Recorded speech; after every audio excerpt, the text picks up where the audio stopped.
Drew and Fuse Show, the Drew and Fuse Show, the Drew and Fuse Show. They clean up nicely. It's the Drew and Fuse Show, the Drew and Fuse Show, the Drew and Fuse Show. Yeah, they clean up nicely. Yeah.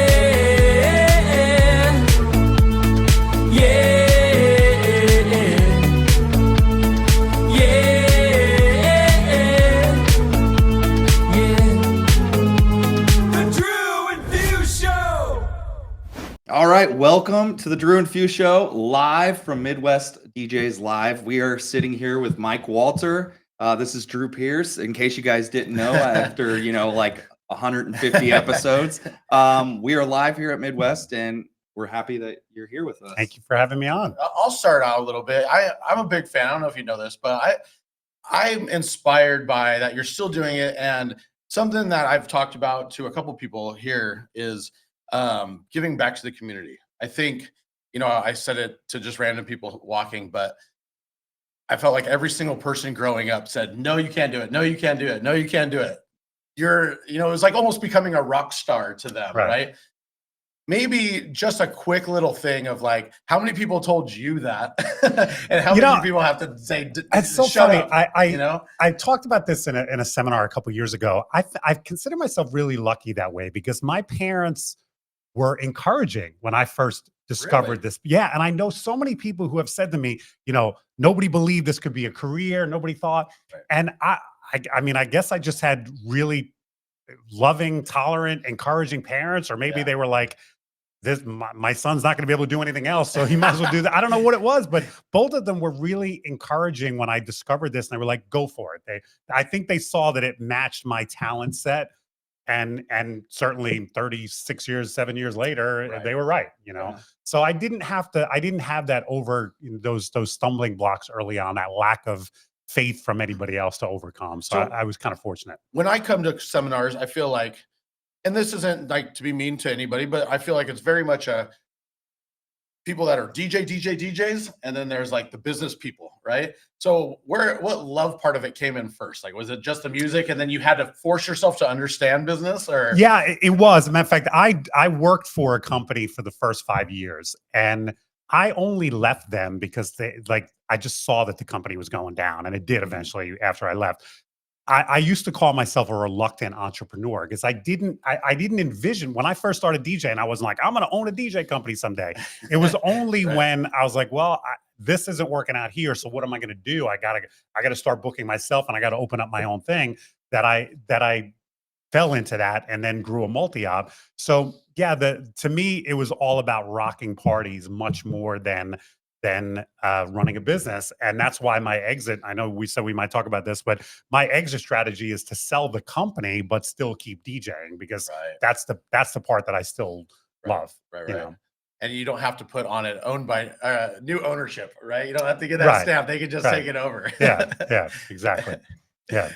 That's awesome. So thank you for having me on. I feel like those sports call-in shows, long-time listener, because I loved your guys' show for forever, and first-time guest. So thank you. We wanted to have you on, and sometimes the weeks just go by, right? And then you have one of those things where like, we didn't ask anybody, so hurry, get a show together real quick, So well, I got a text from you. I was actually at a gig Saturday night, I think, and you were like, "Hey, we're going to be in Milwaukee," and I was like, "Yeah, sure. If we can work out a time, I'm happy to do it." Well, speaking of Milwaukee, you're going to speak, and maybe we could touch on like just a little bit about that. This will come out after that, but what your speech is about and just how you're influencing people. Yeah, so I have a seminar that I'll be giving tomorrow morning, 9 o'clock. I hope people are there. That's kind of early because I understand it did at 9. Yeah, but there's a late night party tonight. Anyway, my seminar is called 𝐬𝐮𝐬𝐿 You Amplified, and that is. It's funny because Rob Ferre kind of touched on a little bit this morning. To me, it's all about being who you are, but just taking some of your traits and amplifying them a little bit.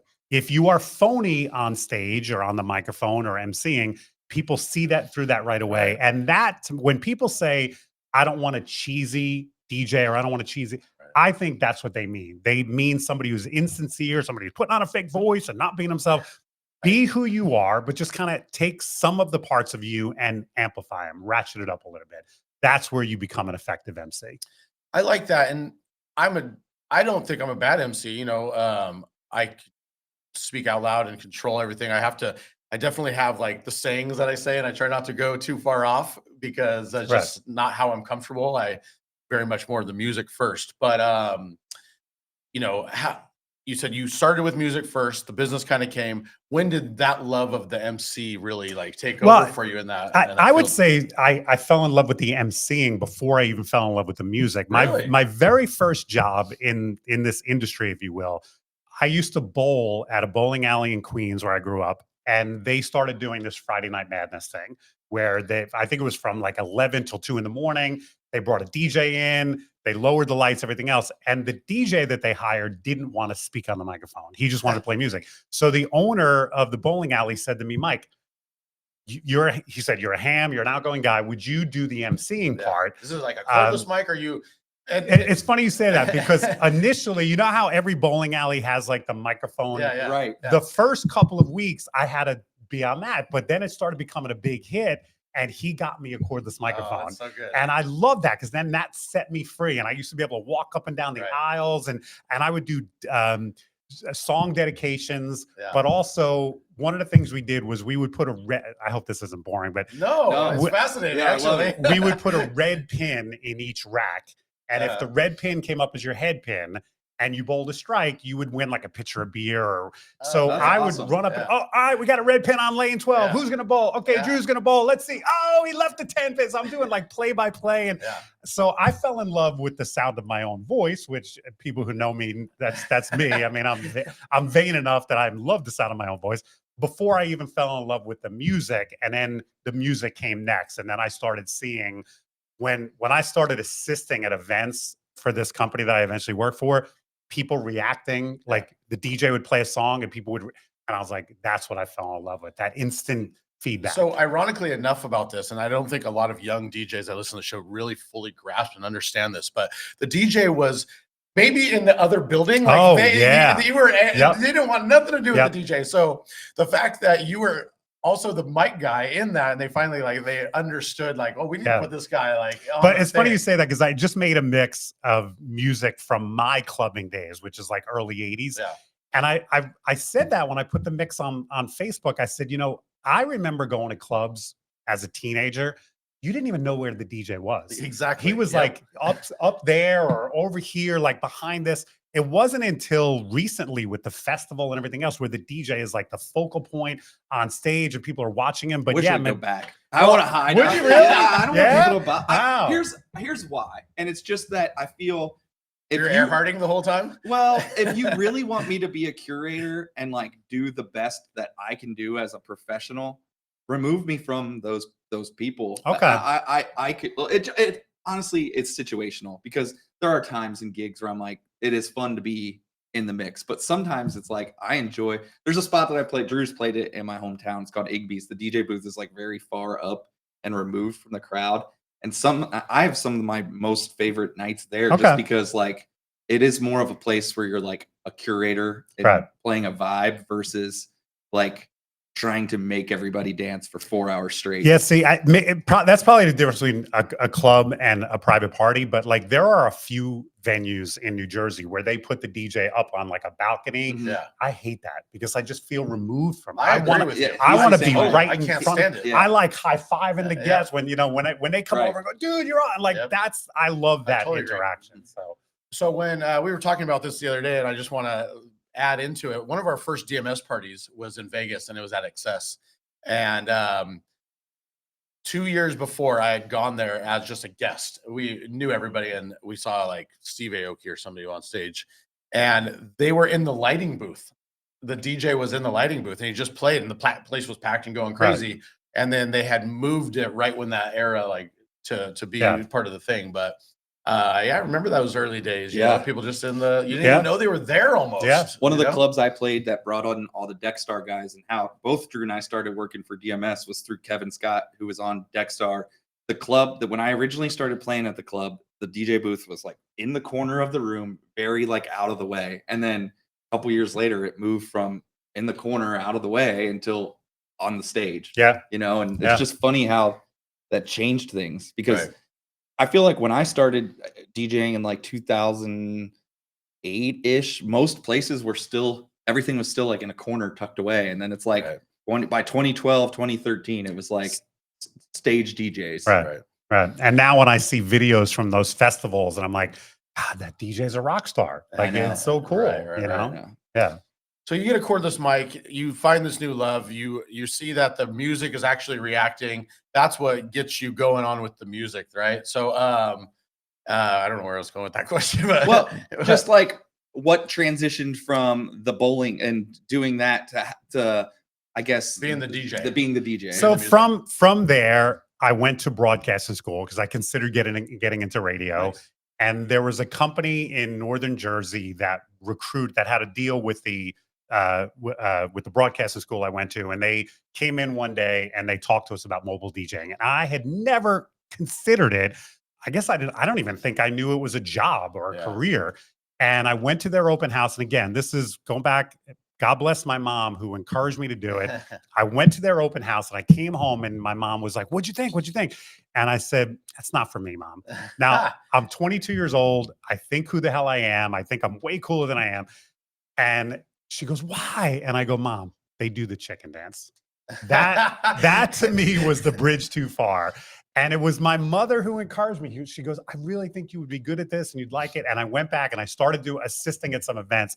And that's when I got the bug, when I started seeing the packed dance floor and that kind of energy and the main DJ getting all the accolades. And I was like, yeah, I kind of got this and I want to do this. And fast forward to now, you're here and you're talking about emceeing. And I feel like everybody looks up to you as like one of the best in the entire industry. Thank you very much. That's nice of you to say. Definitely. That's nice of you to say. Yeah, listen, the speaking is something that came about 25-ish years ago. I used to go to conventions. I mean, at the time there was only DJ Expo and I guess Mobile Beat, but I used to go to these conventions and I would watch the speakers up there and I'd go, "Oh, that's great. But I wanted to be able to be up there and to give something back." Yeah. So DJ Times was the first one that gave me an opportunity 25-ish years ago. And I did a seminar and I must not have embarrassed myself because they had me back. And I've been speaking on the circuit for about that long. And to me, it's just been a very rewarding offshoot of my career because when I come to a show like this and people stop me and say, "Man, I still use that tip you gave a couple years ago, or you helped me do this." It feels really good. It is.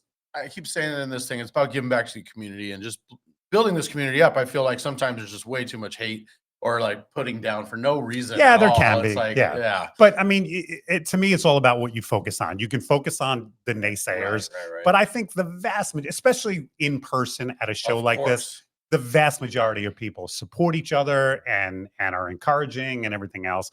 Online, especially on some of those Facebook groups, you get some haters. Yeah, exactly. The cat, do it, typing it out. Yeah, I think Joe Bunn talks about that. You have to ignore those people. You just have to. Don't let their energy into yours. You know? Before Facebook, you wouldn't do that because you get popped in the mouth. Right. Yeah. And now you don't get it over the internet. Yeah. Well, yeah, your term Facebook warriors is correct. A lot of people are way braver online or even texting than they would be in person. So to transition, you've your influence in this way and your influence this way, you've wrote your own book. How does this even come about, right? Because as a true entrepreneur, you're saying, we talked about this earlier, I might not have been on air, but you were saying you were like a reluctant entrepreneur, like it kind of fell into your lap, right? Yeah.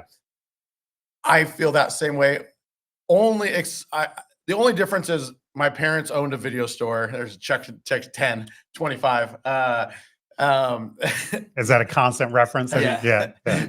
So my parents owned a video store. So I learned that growing up, and my grandmother was a real estate agent. And like I never saw structured business in life. So my brain at all moments of every minute is going, well, I could make money doing that, you know? So how does this book idea come into the world, right? And how do you harness it into becoming a real deal? I'm not trying to sound vain here, but I've written two. Are we talking about the on the stage music? Yeah, so I wrote a book called Running Your Multi-Op a number of years ago, which I think the title is pretty self-explanatory. I was doing a lot of seminars at the time about building a multi-op, finding talent, training talent, marketing your DJs, everything. And I was like, let me just put this in book form. A lot of it was I used to write for the disc jockey DJ News. Ooh, am I John DJ Young's Times? paper? Yeah. No, not DJ Times. John Young's paper. I can't believe I forgot the title of it. But American Disc Jockeys. Yeah. Association. That one? And a lot of the book came about from, I just took all these articles that I had written already. Right. I'm like, that's a chapter, that's a chapter, that's a chapter. Right, So right. I put that together, and that's been out for 18 years, maybe.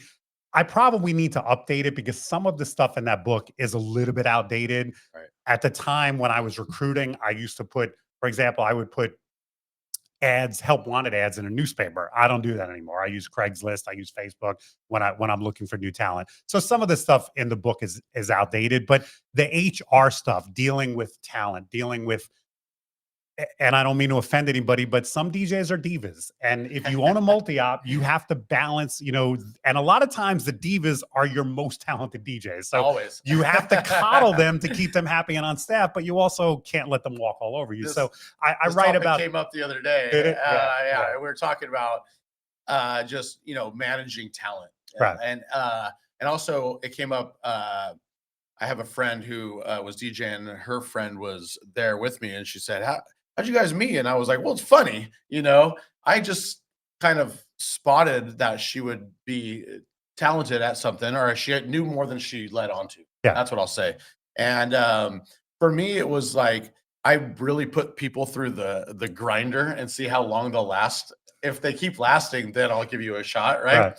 But I just think that everyone wants the handout. So if you could just be, buried and so want it, then you must be all right. Right. How do you see it? Like, just maybe one little tidbit of how you're able to pick that person out. Well, first of all, as far as picking them out, I mean, to me, I look for the personality. I look for the charisma. I look for somebody, that it factor that I know is going to make them successful as a DJ. If you have that, I can teach you the rest. I can't teach you charisma. That's something that you either have it or you don't have it. So as the kids would say, he looks for the Riz. I look for the Riz. Yeah. And I would actually prefer to find somebody with no experience. Right. Because I think it's easier to train somebody than to retrain. If somebody, and not to say that I haven't hired people who have experience, I will do it, but no matter how long you've been DJing, you have to go through my training program, which is often a deal breaker. If I meet a 10-year veteran who wants to come work for my company and I go, okay, well, you have to go through this 4-month training program. And they're like, what? You have to, because I want you to do things the elite way, my 100%. way, which sounds pompous, but we have a reputation in our industry. I love it when a banquet manager calls me and says, and this happens often, Mike, your new guy was in here and I knew instantly that he works for you. He's got your style. He's got your approach. That's a compliment to me because it means that we have a certain brand and we've maintained that with our newest DJs or our most veteran DJs. So if I meet somebody who's got that spark, and I can teach them the rest. And I'm pretty confident in my training program because I've done it numerous times with DJs. Quick backstory is I had someone, I won't name him, but he I went through his training course, and he was like, and he was totally right at the time, but he was like, you're not cut out for this. Like, I don't think you have it in your mind. I don't think this is something you're going to be good at. And he was a mic heavy guy. And I said, yeah, you're right. And I went home and I was in a band. I sold all my shit and I bought turntables and I went into it for the music era of it. Ended up coming back to it. And we're now very good friends, but he laughed at that because I told him how it did, but he was not wrong. I wasn't in the right place at the right time. Okay. My journey wasn't there. And he didn't really teach me how to DJ. I wasn't the right fit for him when that happened. So just saying, like, even though you're right, like, just don't want anybody to give up because, like, did you see the first speaker this morning? The guy from ESPN? I caught the very end, but we were. So he talked about that. He talked about you shouldn't listen to the naysayers, but if a lot of naysayers are saying the same thing, maybe it's time to listen to them. And his point was when he started sending out his demo tape to try to get jobs on different stations, and he would get rejected over and over again. He knew he could still do this, but he also knew he had to change his game a little bit. He had to do this differently or step up his game. And so he listened to the naysayers not to go, okay, well, then I'm not cut out to do this, but to change his craft. So and now the guy's not been on ESPN for the last 20 years, so he's obviously doing something right. Right. You know? Drew and I have a very similar style to DJing, and I will say both of us aren't like MC heavy DJs. And it's funny because now we do a podcast, and that's all it is. Well, you're using your voice, right? Exactly. Yeah. But like, you know, with that being said, doing a wedding, you can't not be an MC. Like, it's your job, right? And if nothing else, at least the introductions in the beginning, introducing the spotlight dances, things like that. And yeah, listen, I know that the industry has changed over the last 10, 15 years. Interaction is way down.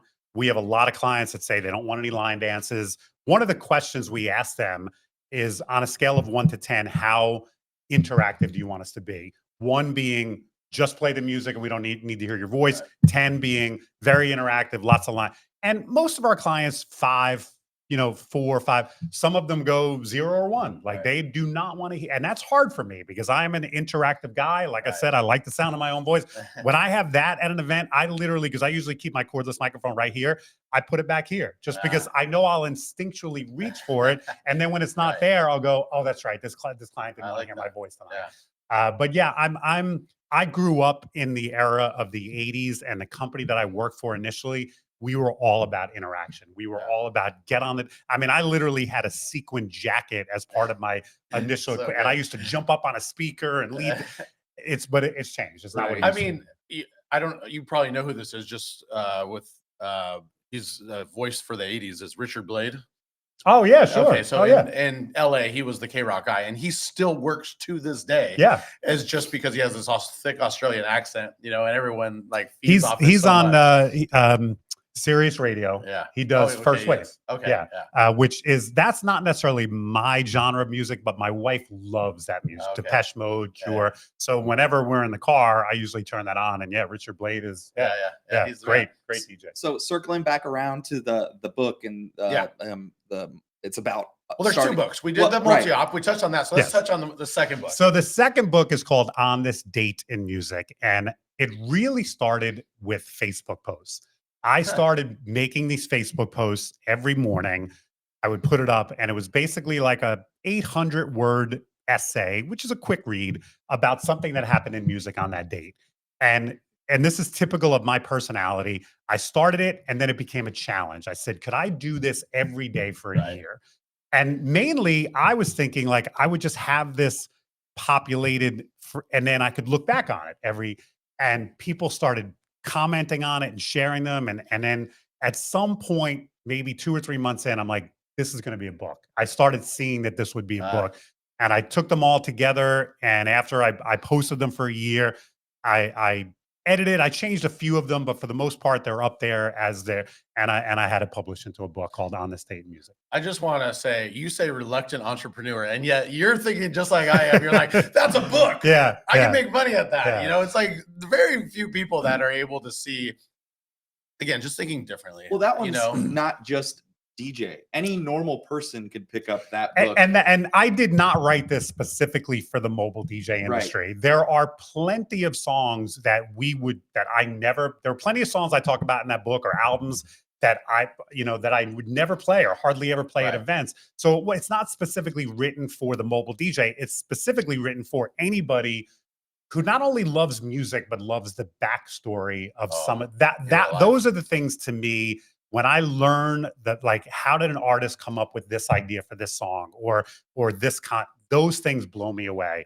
Because what we all have to realize is at some point, Wonderful Tonight didn't exist in the world. And then Eric Clapton wrote it, and now that song exists because of just creativity. But also, and that's a specific one. If you want me to tell the story, I will. I love the story of that. Sure. It had to do with a unique moment in his life that if that moment hadn't happened, then we wouldn't have that song. The quick story on that is he's getting ready to go to a party. And his girlfriend at the time is taking forever to get ready, which every guy has been in that position, right? I've never. We've all been in that position. Honey, come on, let's go. It's time to leave. And most of us will do what? We'll hop on, we'll put the TV on, we'll start playing a video game, whatever. he sits down, just starts noodling his guitar and basically singing about what's happening. wild. It's late in the evening. Yeah. She wonders what clothes to wear, puts on a makeup, she brushes her long blonde hair. And then she asks me, how do I look? And he goes, you look wonderful tonight. That's the fucking song. So wild. So if she got ready earlier, that this song wouldn't exist. And if he just said, oh, she's taking forever, I'm going to go take a nap or turn on TV. But instead of that, he wrote the song.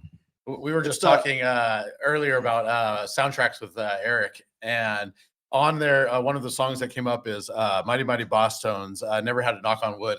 And I'm saying just this random catchphrase, they made like one of the biggest 90s hits ever. It was like, it's just funny to me, like where the stuff comes from and how it like hits with people, you know? Right. It's the Benjamin Button effect. You know, there's a scene in the movie where he breaks it down where his love interest in the movie, she gets hit by a car and breaks her leg and can't dance anymore. But it's because this person's late, which triggers this person to be this, and this person to do this, and then all because she came running out the street at the wrong time. And But life is that, and music is that too. And you know, you could take the same 150 songs and everybody might play them different, or you might play them different from one event to the next event, and it triggers a different feeling or emotion out of people. And that's one of the cool things. Just from this book, and this is me just being an entrepreneur head and just loving the story, is have people reached out to you about it? Just you're trying to connect with you, or like, I don't know, it's from selling it. What's something cool that's come from you? What's that random thing that has come to you because of this book? Well, I have gotten a number of people who bought, and my goal when I published this was you would read it in chronological order. You know, you would, and you can start at whatever, like if you bought the book tomorrow and you started reading, what's tomorrow's date, April 29th, you could just read it for the entire year. A good friend of mine, Chuck Leonard, he's a DJ, I think out your way, he's in California, I think, Chuck. He took a picture, he loves the book, he promotes it all the time. He took a picture of my book on the back of his toilet. Okay. And that to me, like Breaking Bad, how he finds out. That to me is the biggest compliment, because I would love it if people just every morning when they're in the bathroom, because it's about a 5 to 10 minute read every day, which is about the same amount of time that most people spend on the toilet in the morning. So if that's how if that's where you keep my book and how you utilize my book, I'm honored. That to me, and it's a book that will take you a year to. Now you could just read every story if you wanted to in speed, but I think it's a great little nugget. And also, what I love is when people read it and then go and listen to the song or the album. Most of the entries, like there are a few entries that don't lead to a specific song. Like one of the entries is about the Walkman. You know, which, because I think the Walkman was incredibly innovative for its time. It allowed you all of a sudden as a music listener to just take your music anywhere. So that's a day that wouldn't necessarily lend itself. But most of the entries in that book, the day that I talk about Wonderful Tonight, after you read it, go listen to that song. The day I talk about The Wall, the album by Pink Floyd. Now that's a little bit longer, obviously, but go listen to now you've learned about it, go listen to it. As a kid watching that movie, and why I don't know, I connected to The Wall of all movies, but yeah, I would watch that. Oh my God, what a great! That's definitely one of those movies. It's different when you're high. I may or may not have been high. There's a big difference between watching that movie straight and then watching it after a couple of milligrams, and you're like, oh, this is a much different movie. Yeah. So the question is, are you wanting people to tag you on social media with a book on the back of the toilet? I would love that. I'm honored. Anyone who takes that picture, I'm honored by that. All right, so go out and buy his book. Go buy the book. Music, and make sure you tag him. What random spots can you? And by the way, you can, since we're plugging shamelessly, you can get it on Amazon. But if you want an autographed copy, I do have the website set up on this date in music. And I will sign it and send it to you. So okay.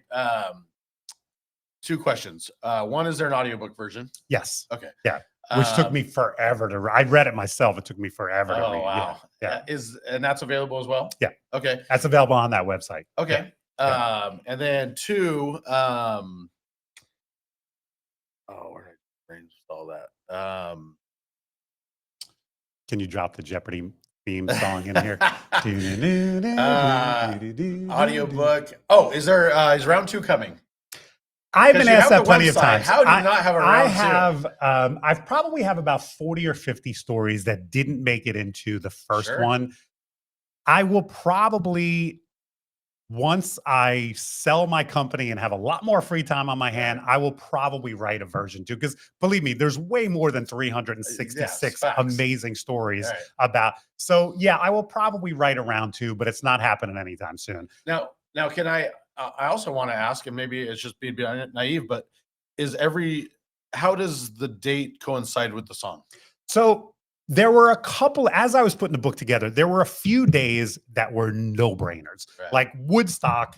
Right. When Woodstock happened, I had to tell the story of that. Right. I'm drawing a blank on the date in February, but when the plane crashed, when American Pie. Yeah.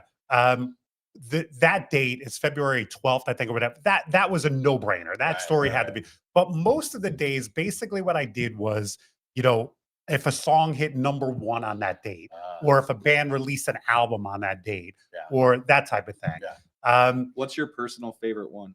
Is it the Clapton or? Clapton is one of my favorites. The We Are Family story is one of my favorites. I don't know anything about that. So you know the band Chic, right? Niles Rodgers, Burner. So disco is blowing up in the 70s. They're blowing up, and their record label pulls them in and says, "Hey, we want you to write some songs for our other artists." And they're like, "Okay, great." First, they go do the Rolling Stones or Bette Midler, and they were smart. They go, "No way, that's a no-win situation because if I write a song for the Rolling Stones and it's a hit, the Rolling Stones are going to get credit. If it sucks, I'm going to get the blame. That's a no-win." So they said, "No, give us somebody on your label that hasn't broken yet." And they go, "Well, we have this sister act, Sister Sledge. I think they had put out 2 albums at the time, no hits off of it. Maybe you can write for them." "Okay, tell us about them." "Well, they're 2 sisters. Basically the record company told them the story of We Are Family. So they go back and sit down and write We Are Family. I've got all my sisters with me, blah, blah, blah." They hand the song to the Sister Sledge and it becomes a huge hit. So AKA stop overthinking it. Yeah, exactly. What's the dumbest? They basically took the notes. They were like, okay, so they're 2 sisters, and they just wrote the song from there. And simplicity lands with people. Absolutely. Yeah. That's if you look like all these big, like every Beatles song is very simple. And like even modern songs, like I always Simo always mentions it because he hates it, but like the Bastille Happier, it's like lately I've been happier. Right. Hey, listen, I don't want to get political, but if Trump has taught us anything, it's simple messaging works. Build a wall is 3 words. It's easy to remember. It's easy to chant. It's easy to, you know what I mean? Like simplify your message. And I would say the same thing in songwriting. You're right. Most hit songs are not that complex and deep. They're hits, they're pop for a reason. I think it's a life, like it's a good lesson or good mantra for life in general is keep it fun and keep it simple. Keep it simple. Yeah. What's that kiss? Keep it simple, stupid. Yeah. Keep it simple, stupid. Yeah. Yeah. Well, we've talked about the books. We've talked about, emceeing and kind of how you got to emceeing, and you're talking tomorrow here. And how many times have you been to Midwest? I think this is my 4th time here. I love this show. Why? The vibe at this show is just, it's so, I made a joke earlier that I'm speaking at 9 a.m. Is anyone going to be there? That was a joke. I have no doubt that I'm going to have a full room. Right. Other conferences, 9 a.m. is the kiss of death because everyone's going to hang out late and and if they are in the room, they're falling asleep but the vibe here is everyone here is here to learn, to share, to network. I love this show. And you said this is going to drop a month after the show. If you have never been to Midwest DJs Live, I highly recommend it. Yeah. I agree. And Milwaukee is actually a fun. I made a. My wife was like, "Have fun," and I'm like, "Honey, I'm going to Milwaukee." Yeah. But it's actually a cool town. I stayed an extra day. I'm gonna go get lost, and I got my new hobby, my new side project because I was like, I need a hobby now. Is street photography. I got a camera, and so I'm just gonna go around and take some pics, and that's gonna be the art that I hang up in my house. You got to find the Bronze Fonz if you haven't found him already. I actually did that yesterday. I took a stroll around town, and there's some cool artwork around the city. So yeah, you'll enjoy that. Yeah. Are the Brewers home? Are you going to catch a game? Not, no. They're not. Okay. Yeah. Have you been there? I have not. It's a good ballpark. Yeah. And I was saying before we went on, your ballpark, you're in Cincinnati. Yes. What is it, the Great American? Great American. I had a wonderful day in Cincinnati a number of years ago. I ran the marathon, Flying Pigs, and then I went to the baseball game there, and it was a gorgeous May day, and really enjoyed it. Awesome. Yeah. I love Cincy. Like I was telling you too, it's like, it's my home. And when I was 18, all I wanted to do was leave. And now it's like, I don't know if I want to leave. Drew and I had a late night talk last night, solving all the world's problems, up until 3 a.m. We actually were good. We've been good this whole conference. We went out, but we walked into the bar and we walked right out. Well, let me tell you, it's always the opposite. And I'm the one that's not drinking this trip around, but usually I'm the one that he's dragging out by the coattails. Okay. And this time around, I'm like, you need to listen to me. We have to go. And he's like, fuck. Okay. I think it's a balancing act whenever you go to these conferences, because you want to enjoy yourself, but it's also you're here to learn. You're here to, and if you sleep through all the seminars, you can't walk away going, I didn't learn anything. Well, yeah, of course you didn't learn anything. Right. You didn't go to anything. I do it all the time. Don't do it. It's hard. The hardest to me is in Vegas, because Vegas is such a party town. So which is why I said this is the advantage of this show. It is not Vegas. Yeah. Right. Yeah. Well, and last night we were good. I'm telling you, we walked in, he looks at me, he goes, dude, let's just go. So last night you were here until 11, the thing, and then was there an after party somewhere else? We walked to a bar with a bunch of guys, and we walked in. Well, okay. Is that just because the scene, like you can tell it was gonna suck, specifically, I wasn't drinking, and I already wanted to go to bed because we had to get up early. But very specifically, the bar was packed, and it was the only place to get food, and we were trying to eat. Okay. And so I said, this is going to take 2 hours minimum. Right. There's nothing good coming from this. Have you sworn off drinking, or are you just taking a little break? Yeah. There's never say no, but as of this moment, it's. I think we were talking about this yesterday in the airport. I do dry January every year. Yeah. And it's one of the best months of the year for me. Yeah. I feel healthier. I wake up more vibrant, but I just enjoy alcohol. So I mean, after by February 1st, I'm back to having a couple cocktails every once in a while. I haven't talked about this yet, but I want to add to this is I've not given up alcohol. It doesn't always agree with me, right? And it does agree with me, but then it makes me be more crazy than I already am in real life. So what I will say about it is I mentioned that on the podcast recently.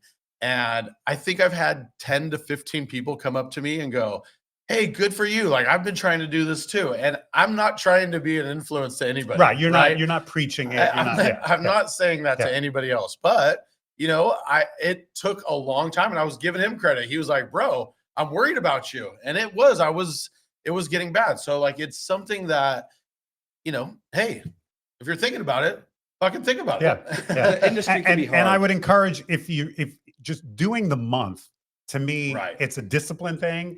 But again, it makes you realize, God, when I don't have a drink at night, 6 hours of sleep is more than enough for me. I wake up a lot more refreshed.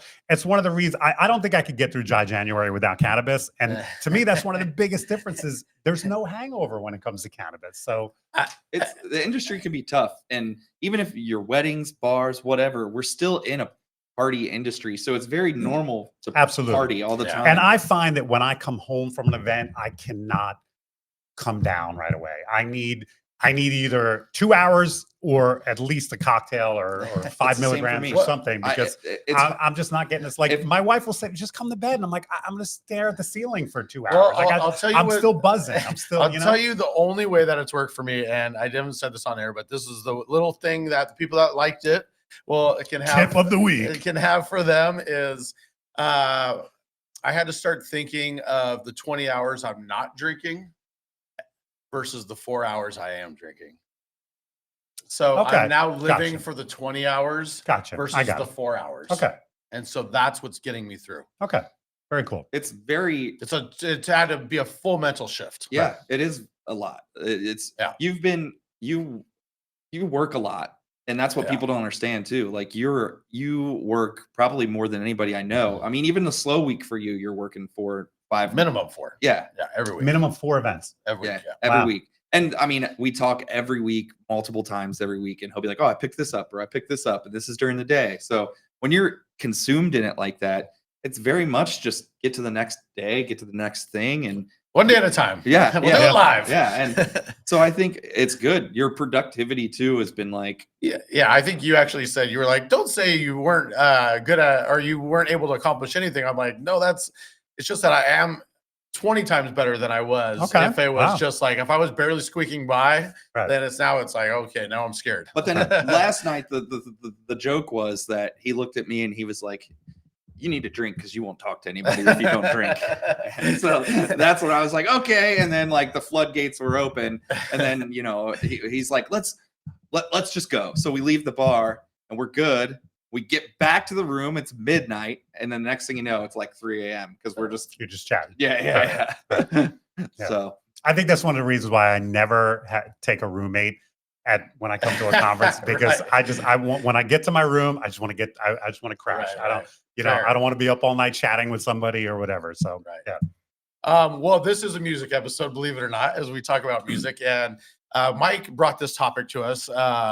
Doors open. Now, Fuse is just dipping his toe in the wedding. He's done a bunch of weddings, but he's really jumping in now. Yeah. And I want you to tell people like Fuse what doors open mean, because I learned this at a seminar when I first started coming to these, and I want your input on that, and I'll tell you where mine is. Yeah, so what I call doors open music, or the doors open segment of the night, most of the banquet halls that I play at have a separate room for cocktail hour. So cocktail hour is happening in this room, and that's obviously, I think cocktail hour music is also important, but volume wise, it gets drowned out. People aren't necessarily paying that much. I've often said you could probably just keep going back and forth between the same two songs at cocktail hour, and I don't think most people would notice. I would never do that. I do want to ask though, is what trips me out is I'll purposely put the speaker far away, and how many people gather in front of the speaker because they're also, and subconsciously, can't stand talking to people. So they're like, if I go stand here, I feel a little bit more. But so now cocktail hour comes to an end. Let's say a 6 to 11 wedding, 7 o'clock. The doors open into the main room. So that's where that term comes from. Let's say there's 20 minutes between that and when you start your introductions. The music that you play in that 15 to 20 minutes, I think is not only really vital, but I think a lot of DJs don't put a lot of thought or effort or concern into that. And I look at it as you are priming the pump. You are getting these guests, his family and friends, in the mood. So my goal with doors open. Can I use that for a shirt? Priming the pump. Write that in the notes. My goal there is I don't want to waste a banger. I don't want to waste a great dance song, but I want to play stuff that's going to have people bopping around, singing along, and maybe even dancing a little bit. And if you can find, and it's different for every group. A lot of times I'm just looking around the room. Oh, do they look like 70s fans? Do they look like they want newer music? But I've got folder after folder of what I call doors open songs that I'm focusing on in that moment. And I love it. Obviously, I'm not opening the dance floor officially, inviting people up, but I love it when I go line the bridal party up and I come in and there's a dozen people on my dance floor. I consider that that tells me it's going to be a good night. There's a good crowd. And B, I've already been successful in priming the pump. We're going to name this thing on the Patreon for this, but we're going to call it priming the pump. And I actually want to do a doors open mix for the Patreon. So put that in the notes. So you say doors open mix, and that I'm not a big fan of pre-mixing a lot of stuff. No, I understand. But doors open, I do pre-mix a lot of stuff.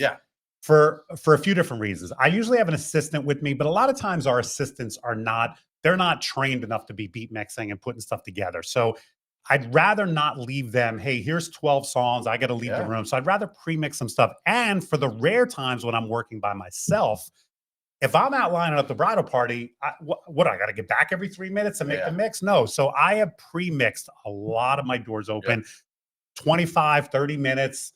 And just hit play when the doors open and watch people react. And I think it's an important part of the night that I think a lot of DJs overlook.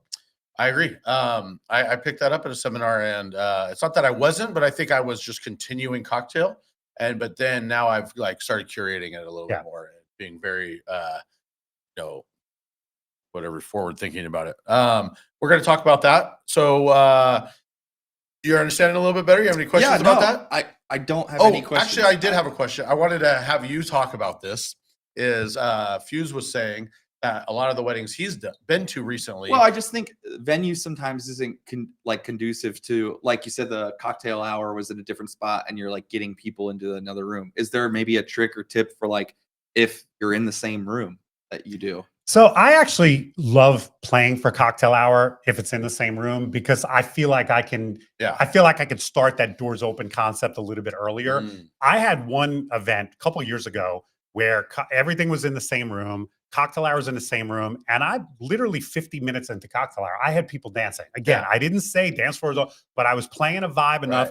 And then we went to line the bridal party up, and the maitre d' goes, "You got to get these people seated because we're about to do introductions." And I go, "They'll sit." I'm not like, first of all, the last announcement I ever want to make is please clear the dance floor. That I mean, my whole goal is to pack the dance. I said, as soon as I start, and that's exactly as soon as I walked out and said, "Ladies and gentlemen," everybody was like, "Oh," the people who were down it, they were like, "Oh, we have to go sit down." But I didn't have to say to them, "Leave the dance floor." But yeah, I love it. It's very rare. And again, in my market, 99% of the banquet halls have that separate room for cocktail hour.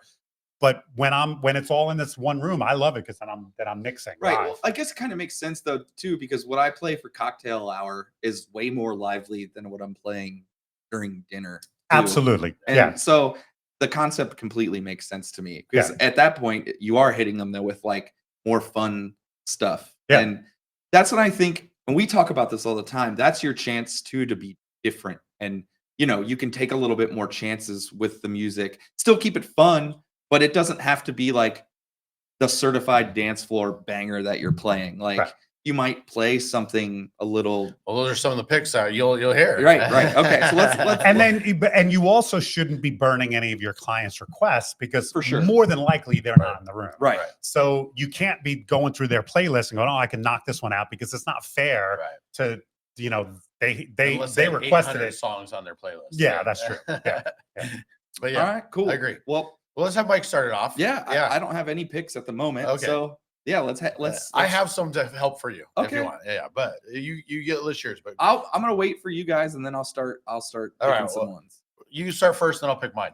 So again, a lot of it depends on the demographics. If I feel like they're an older group, and I want to do something like "It's Your Thing," is that Redbone, right? It's your thing. Do what you want to do. No, I'm thinking of come and get your love. Come and get your love. It's your thing. Is that the ʻI'sley Brothers? It is ʻI'sley Brothers. Yep. Yeah. I see. This is not fair. These guys both have their computers open.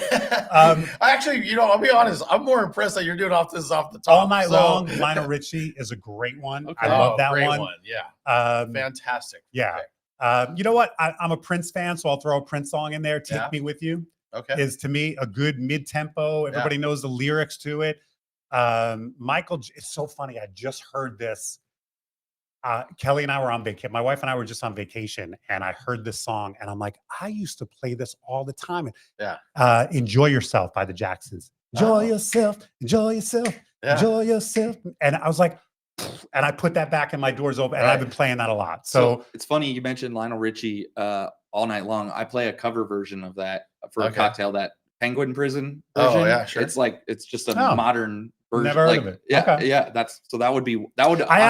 I love that Monday night. Is it Monday Night Football? I think has been using that as an opener the last couple of years, and I love it because it kind of brought that song back into people's consciousness. But yeah, that's a great one. And then if they're a newer, if I think I want to hit them with some newer music.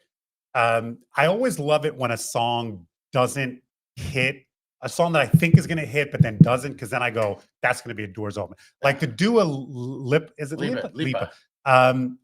Dance. Yep, the Barbie one. Yeah, which never, to me, that never blew up. Right. So that's a perfect doors open. Totally.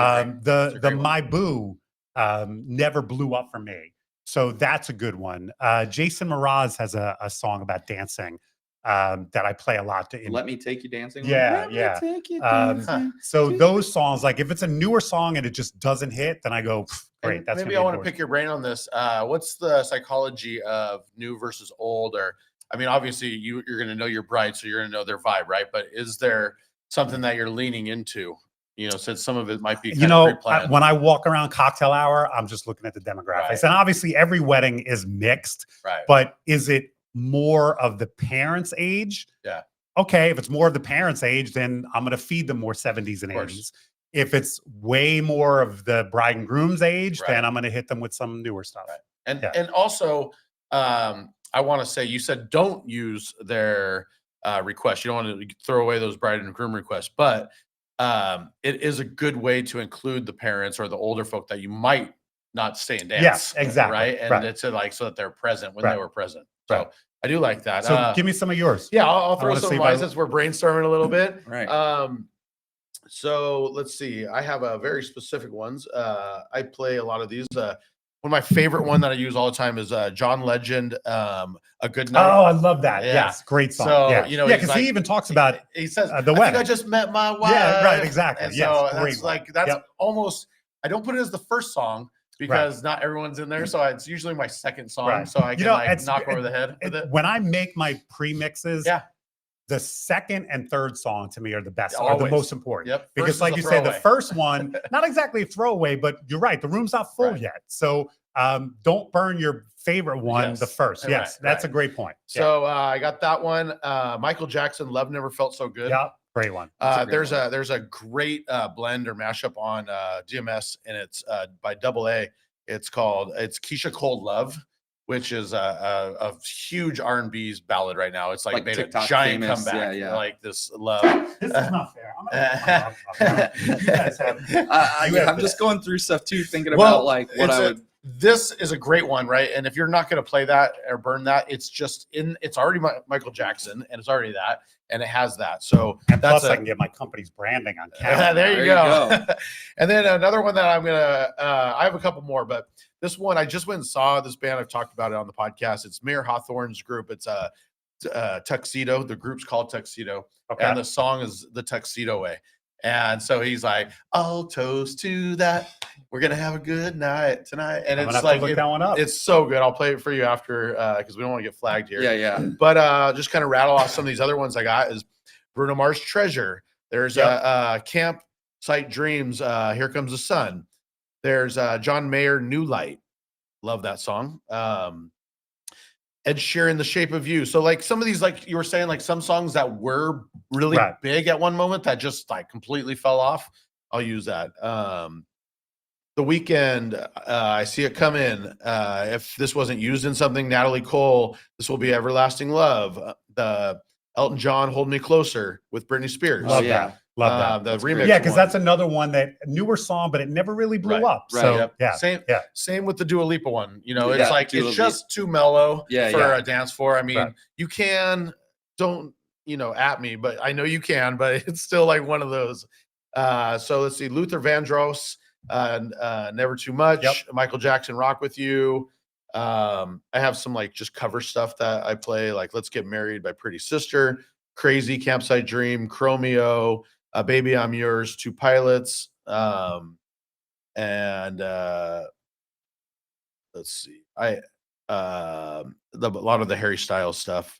That's just kind of a little brief one, but a lot of the, Brian B talks about this all the time, but a lot of the remixy stuff that's on DMS is the indie covers are just so good for Cocktail and this kind of stuff. Because it really is an extension of Cocktail, but you want it to elevate. Yes. Right. It's an extension of Cocktail, but it is also the beginning of the party. Right. And like I said, I love it when I go line the bridal party up and I come back in and there's already some people on the dance floor. What's the name of your speech tomorrow again?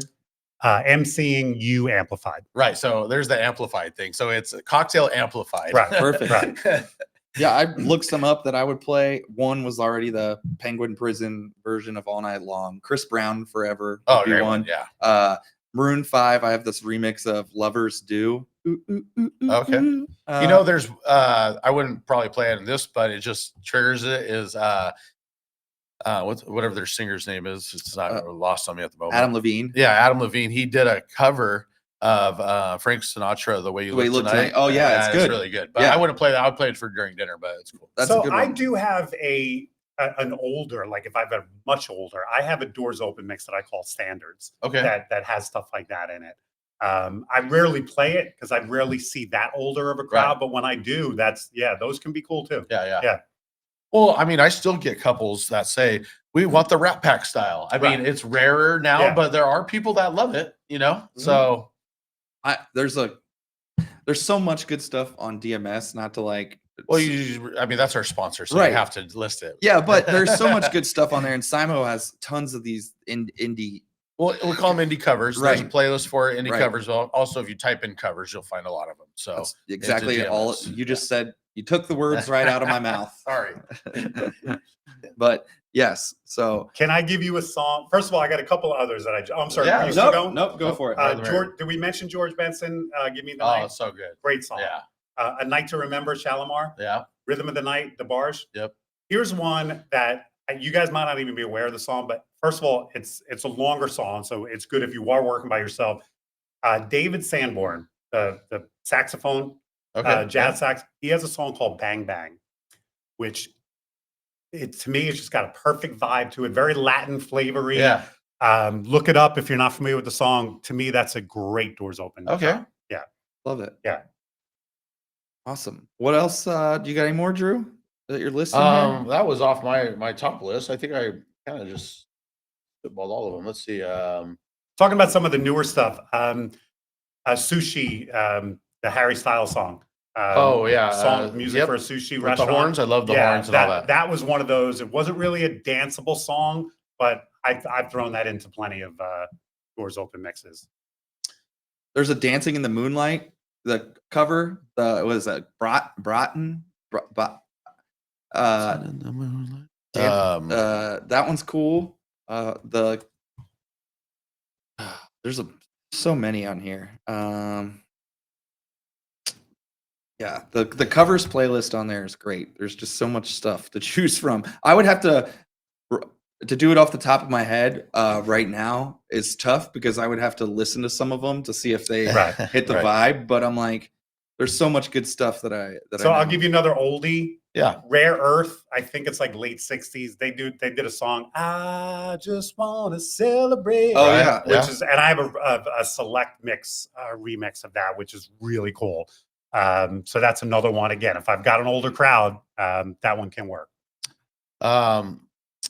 Whitney Houston, How Will I Know? How Will I Know? I have a good mix of that too. So you don't think that that's a good enough danceable song? I don't. I have that in my party playlist, and I will drop that sometimes if I don't want to play the obvious Whitney song, but I want to just keep that 80s vibe going. So I probably wouldn't burn that during Doors Open. I think How Will I Know is a good enough dance track.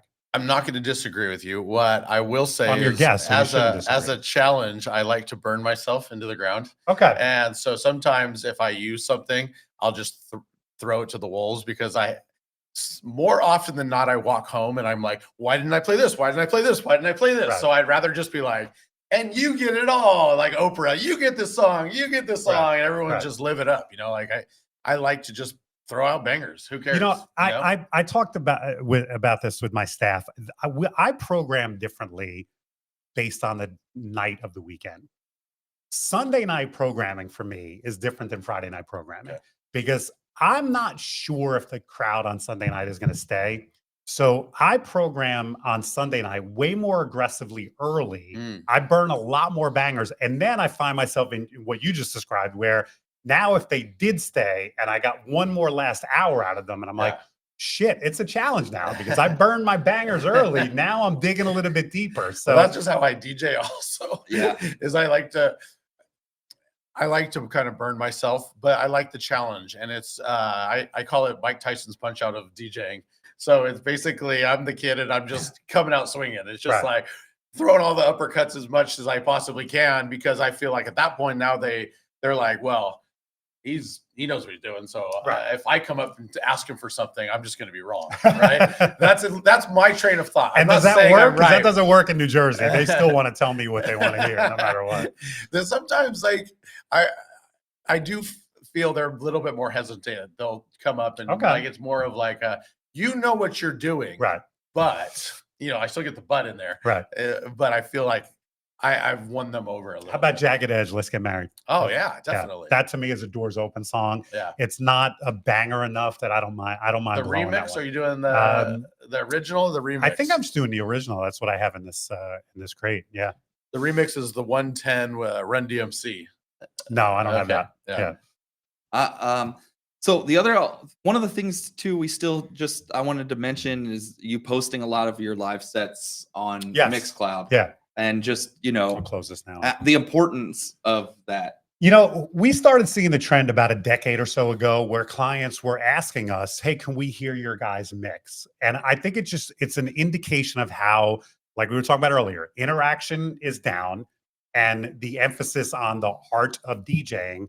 I think clients, your basic bride and groom, where 20 years ago, like we were talking about, I forget whether it was before we started, we were talking about when we used to go to clubs, you didn't even see the DJ. Right, I think 20 years ago, couples didn't really know maybe what beat mixing or what mixing was supposed to sound like. It was just a given whether DJs could do it or not. But now I think it's because you have these brides and grooms that are getting married now that went to festivals back in the day. They understand what the art of DJing is. And so they want to hear us mix. And there's no better way to do that than just record at your events. Right. And if you're happy with that set, upload it. And I've been doing that for a number of years now. If you look, I'm DJ Mike Walter on Mixcloud. If you want to look me up, I've got tons of mixes from my events. Now, I also record my microphone channel. Some people do, some people don't, because I want prospective clients, but also a lot of DJs in the industry say they appreciate it. I want them to hear how I might, hype the crowd up, or how I might ask them to sing along at a certain spot, things like that. So even some of the guys on my staff don't record their microphone channel, which is fine. You don't have to do it, but I like having the microphone channel. Well, I think on a live mix, if it's not there, you're just gonna be like, well, why is it either dead air or why is and especially if you do a mix sing going along and forever? then dump it, Yeah. it's not going to make sense unless you heard that prompt. Right. Which, by the way, that's one of the things I'm talking about tomorrow. How often you should prompt the crowd, the types of things you can do to hype a crowd, how you can overdo it and then become that DJ that never shuts the fuck up, but how you also should not never do it because they, Right. you want them to hear your voice from time to time. Right. Well, that kind of leads us into this last part that I'm obligated to do. If you haven't checked out Direct Music Service, you can use promo code Drew and Fuse Show. It'll get you 30% off your first month. And we started a Patreon, and you're talking about live mixes. Drew's doing a mix series on the Patreon.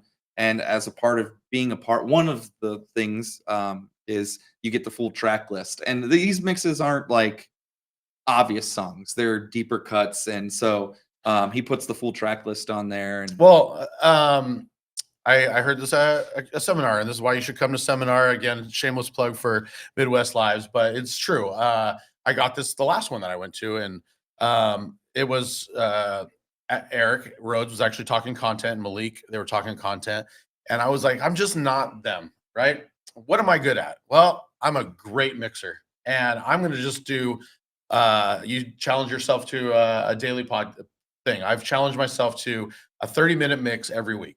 Okay. And so I picked 30 minutes specifically because an hour is way too aggressive and I mix way too fast, and it's just my style, and I didn't want to let up the brakes on anything. I wanted. And are these recorded live at an event, or are you making these? I make them. Okay. And the second part of me making them is so that I'm forced to actually go through the music that I download every week and re-edit. So a lot of the edits do go on the Patreon and stuff. But that's my challenge, and that's what I feel I'm good at. And I've actually seen it right now starting to really help. I do a lot of clubs, and I had a bridal party come in, and they were like, "Oh, we love you. We want to follow you." Well, it would have just been dead in the water right there. But I was like, well, go listen to these mixes. And now every one of those girls went and followed me. Not just the one that got my Instagram, who they lived in Phoenix, will never come to my show again. Right. And most likely I'll get unfolled you don't think in the that day or they two. Followed you because you're a handsome single bachelor and maybe they were looking for something a little more? I'm positive that was not the case, because no, they might have been 21. Yeah. But they don't call you Papa Bear for no reason. Nonetheless, the point being is it's a slow burn. Yeah. And it was putting yourself out there. I mean, I got this from another conference, but A photographer isn't getting gigs without his portfolio. Right. A DJ can't get gigs without a mix, a portfolio. If they didn't see you live, how else are they going to know that you can DJ? and I know that my clients are listening to my stuff, because every once in a while I meet with my brides and grooms about a month before their wedding. And every once in a while they'll say, hey, the set that we heard from so-and-so's wedding, can you do that? Can you? So then I'll have to look back on my Mixcloud, which was that? What did I play? But so that tells me that they are listening. They're paying attention. You know? Something I'll say is it's good and bad. I'll have some brides that go, we love this edit that you used, and I have to go back because I forget. You have to go right? find what was this too? They're like, this specific song, you're like, oh man, that mix is like 10 years old. Is that one I accidentally do I even deleted? still have that on my But the second thing that I've gotten from it is I actually not selling myself anymore with because I've done them before. But if they've heard a mix, I say the price and they're like, just want to make sure you were open. They were already going to send the check. It didn't matter. They were already on board. So if I have a constant 30-minute mix, they are now hearing my drop every single week. And it's ingrained in their head. And so it's that marketing. And I can tell you, as somebody who owns a multi-op, I encourage all my DJs to do this, and typically some do, some don't. The ones that do are much easier to book. You know, I've got a guy, Barry, who he puts up, I think, more mixes than I do. He usually puts up 2 or 3 a week from his gigs. And we get plenty of clients that go, we want to book Barry. Oh, did you see him at an event? No, we listened to his mixes. So it is a great marketing and sales tool. And especially if you do events. I mean, I have Serato. I just hit record in Serato, and 3 songs in, if I don't like the mix, I hit stop. But I just put one up from Saturday night. 90 minutes. The last 90 minutes of my event was one long dance set.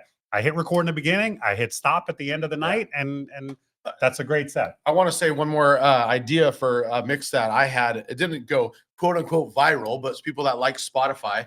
I did this, what I called opening mix. It was a 90s, 2000 era R&B mix, and I put it out, and I just put it out for DJs, right? As a dropless thing. And it just kind of went viral on Spotify as like a stupid amount. Well, I was with my sister-in-law, and they were coming to see me DJ. Her and her friend, she goes, you're Drew Pearce? And I said, yeah. And she goes, I listen to your mix every single week. Wow. And she had no idea who I was. She's like, you're related to, and I was like, yeah. She had no idea who it was. And that mix just was like something. That's very cool. So this is an opening, dumbed down mix. Don't overthink it. It does not need to be this flashy thing. It is just something that I put out, and it just happens to relate to her, and that's what it is. During the pandemic, when we weren't doing events, and I was like, I still want to maintain an active Mixcloud, I was trying to come up with different themes. And I was making, like, I have a mix of songs about money, and I have a mix of songs about marijuana. You know what I mean? Like, there's plenty of songs about marijuana, by the way. So I just started, I'm like, because I want to keep my Mixcloud active. And plus I was bored sitting around doing nothing. So I just made a bunch of these themed mixes. And that's another way to kind of challenge yourself. Put a crate together of songs about this topic or whatever, So use it as inspiration. Do it if you will. But it doesn't have to be social media. If you're not great at it, like, just be consistent at anything. I think it's one of those things. If you're a DJ and you're not doing it, you're missing an opportunity. You don't have a portfolio. You don't exist. It's just an easy way to promote you. One of my very good friends, Irv, I'm going to call you out, but he's like, oh, how come this or this? And I said, you do not exist online. You're an amazing DJ. You don't exist. How can I book you if you don't exist? And he's like, yeah, I mean, I guess this and this. And I'm like, I don't know what to tell you. You're very talented, but no one knows. But how can you show a prospect that you're that talented if you don't have those tools in place? Not to even mention or like try to one up, but back in the day before SoundCloud went policed, I was doing a ton of mixes, and those led to me doing the Fit Radio stuff, which now I'm doing at least at minimum 3 mixes a month for them. And this year I've booked gigs from that.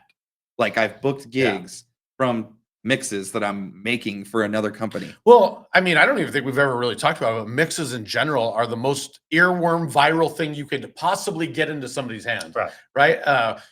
Back in my days, I used to pass out CDs. Burn them on CDs, exactly. I would make mix CDs, and I would get 1,000 of them made. Back on my day, we did it on cassette. That's how old I am. I would get them pressed on vinyl. You get a record. Yeah, no, that was it was guerrilla marketing, and I have people that still to this day send me pictures of my just a couple CDs. weeks ago. You got a picture of How it. awesome! That's awesome. So that's cool. it is the biggest and best earworm that you could possibly do. And if you can get that into people's hands somehow, it's invaluable. Yeah, I love it. We're almost out of time, so if there's anything, was that else, an hour? It's an hour. Wow, that went by so fast. That's the sign of a really good fun. conversation. It was a lot of fun. Yeah. If there's anything you want to plug before we no, break I off thought here? we mentioned the book. Come we on, mentioned. you gotta plug it. Well, all right. So on Just the in state case. music, it was a labor of love. Believe me, it took me a solid year and a half to write that book and doing tons of research and everything else. And the feedback that I've gotten has been really good. So I think any music lover will enjoy the book. And then I'll also, since you've given me this platform, one of the things I love doing is working with companies and groups doing MC workshops. As a matter of fact, I have one this week after I leave here on Wednesday. I'm heading up to Wisconsin to work with a company.